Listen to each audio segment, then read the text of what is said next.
When the Buddha reached enlightenment, the first teaching he gave was that of the Four Noble Truths, not as a doctrine to believe in, but as a path of understanding our own experience. The Four Noble Truths are the truths around suffering, or in Sanskrit, dukkha. To paraphrase them very simply here, the first noble truth speaks to the fact that life contains suffering. The second noble truth is that there is a cause of the suffering. The third noble truth is that there can be an end to suffering. And the fourth noble truth is that there is a path to the end of suffering. The Noble Eightfold Path. We won't be getting into that today. As noted in the first noble truth, suffering is a part of life. Basically, shit happens. We are of the nature to grow old, to get sick, to experience loss, impermanence. The second noble truth, said to be the origin of our suffering, speaks to our resistance to the inevitable pain of life. The mental formations, these are all the things that live in our head, thoughts, perceptions, feelings, beliefs about our pain, and our cravings for pleasure to come and take away our suffering. Thay would say, if you know how to suffer, you suffer less. For me, learning how to suffer well starts first with discovering some of the ways I'm contributing to and even creating my own suffering. In Buddhism, there's a parable of the second arrow. I first heard of it during a Dharma talk given by one of the Plum Village monastics at the May Westlock retreat. This parable is derived from the Salata Sutta, the arrow. I'll share a small piece of Thanissaro Bhikkhu's translation from the Pali Canon to get a feel for the original teaching. And then I'll go into what I have taken away as I've been digging into it over the past couple of weeks. The Blessed One said, when touched with a feeling of pain, the uninstructed, run-of-the-mill person sorrows, grieves, and laments, beats his breast, becomes distraught. So he feels two pains, physical and mental, just as if they were to shoot a man with an arrow and right after were to shoot him with another one, so that he would feel the pain of two arrows. In the same way, when touched with a feeling of pain, the uninstructed, run-of-the-mill person sorrows, grieves, and laments, beats his breast, becomes distraught, so he feels two pains, physical and mental. Now, the well-instructed disciple of the noble ones, when touched with a feeling of pain, does not sorrow, grieve, or lament, does not beat his breast and become distraught. So he feels one pain, physical, but not mental, just as if they were to shoot a man with an arrow, and right afterward did not shoot him with another one, so that he would feel the pain of only one arrow.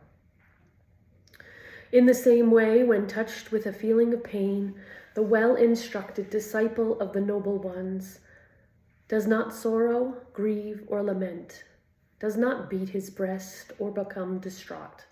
He feels one pain, physical, but not mental. Thich Nhat Hanh touched on the parable in one of his talks that can be found on YouTube and on the Plum Village app. He tells how the Buddha taught that we should not amplify or exaggerate our pain. Thay shares how the Buddha used the image of someone who is hit by an arrow. A few minutes later, a second arrow comes and strikes exactly the same spot. After the second arrow comes, not only is the pain doubled, but it can be triple or 10 times more painful. The Buddha described the first arrow as the physical pain, and the second arrow is what your mind does. It starts thinking about the worst case scenario, or adds meaning fueled by our own fears or insecurities. He says, "Be warned of the second arrow."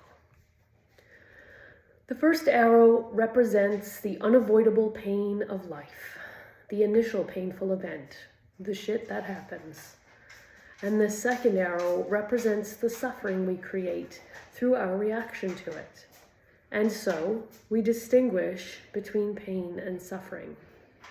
An example, the first arrow, you fall and break your leg. The second arrow, belief that you are useless and a burden with a broken leg. We went from "this feels bad" to "I am bad." As I go through these teachings to prepare for this sharing, I notice the distinct overlap with the first two noble truths and the two arrows. That second arrow is optional. It comes from our mental formations or thoughts, the very roots of suffering described in the second noble truth.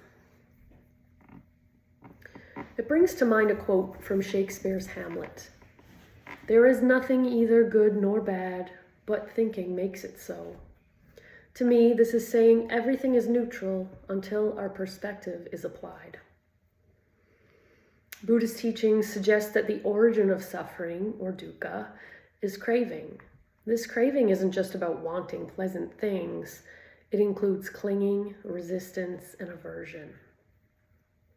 Craving can take many forms: sense desire, attachment to an outcome, seeking pleasure in the form of distractions, but at its heart, it's the refusal to rest in things as they are. And it shows up as the mind's habit of saying things like, "I want this to stay," or "I want this to go away," or "I wish this were different," or "why did this happen to me?" This constant tension between what is and what we want creates suffering. That tension can be called resistance to what is. I'm guilty of using distraction as a way to avoid my suffering. Doom scrolling on my phone, boredom eating when I'm not even hungry, and even in the form of obsessively learning. Distraction is a form of resistance that keeps us from being able to look at our suffering honestly, to discover the roots. And the only way we can tend to our pain is to look deeply into it and listen compassionately to what it is trying to tell us. How do I hope to put this teaching into practice?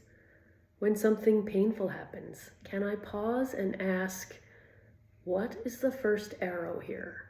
The unavoidable pain. And what is the second arrow? The story, the judgment, the tightening. That awareness doesn't mean suppressing feelings. It's about meeting the pain with compassion rather than adding to the resistance. In that moment of mindfulness, the second arrow can drop away, and what remains is just the tender human truth of the first arrow. The Buddha did not want to teach us how to suffer less by ignoring our suffering. He wanted us to be able to look at it honestly and from a place of neutrality. He wanted us to understand that the suffering of the first arrow is unavoidable. The suffering of the second arrow is optional. And it is within us and within our capacity to transform it through mindfulness. Thich Nhat Hanh would teach us to hold our pain, our anger, our sadness, like a small child, tenderly. I see you, pain. I know you are there. If our child or our beloved pet was crying in pain, we would not hesitate to go to them. We would not tell them stories of doom or tell them they should get over it or call them a burden. That would be shooting their pain with a second arrow. Instead, we would lovingly tend to the first arrow. It seems to be a little harder to offer that same compassion to ourselves in times of suffering. And there is a beautiful Dharma door for us to walk through. In conclusion, the second noble truth and the second arrow teaching both point to the same place. The aim is to help us see clearly that our suffering arises not only from what happens, but from how we meet it. When we learn to stop shooting the second arrow, we open the space for peace. Pain may still arise, and that's part of being alive, but let's try to meet it with tenderness rather than tension. And in that meeting, the path of freedom opens up. I invite you to take something away from this. May I suggest setting an intention to look deeply this week. When you have a strong response to pain or annoyance in a situation, ask yourself, what's my storyline here? Am I still dealing with the first arrow of suffering, or have I well and truly moved into the second one?